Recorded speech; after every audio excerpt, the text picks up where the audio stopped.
And first off, this game is incredibly original. This is not some derivative RPG design. Like Candela Obscura, they've remixed some existing ideas into something that is super unique.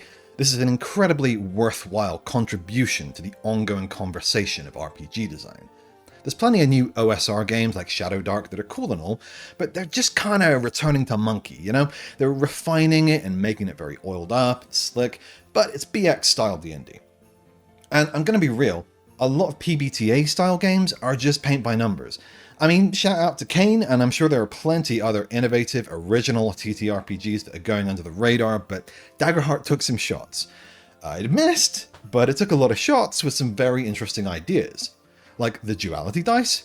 Inherently cool. I'm going to talk about resource management later, but the fact that you have one positive and one negative die and how that can be used to interpret narrative outcomes, that I really like. It's elegant, it's streamlined.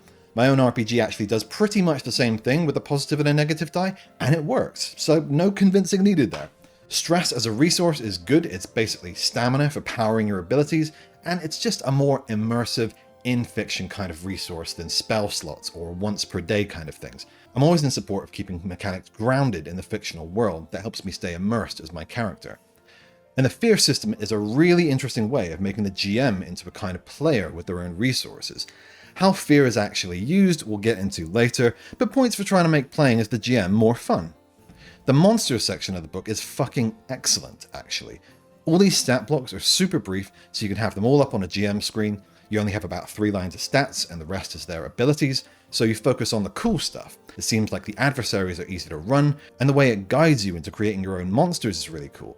The game is very pro-GM, and it shows. I also love the environment section. This is just a bunch of super usable content that you can plop into any campaign. Instant sessions, again, very pro-GM.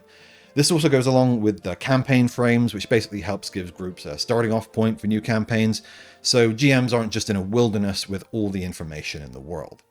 And on the same note, the story arc and plotting section of the book is really good, the best I've seen since Index Card RPG. Something I really like in RPG books are parts that are going to be useful and relevant to any RPG, not just the one you're playing, and this definitely fits in that category.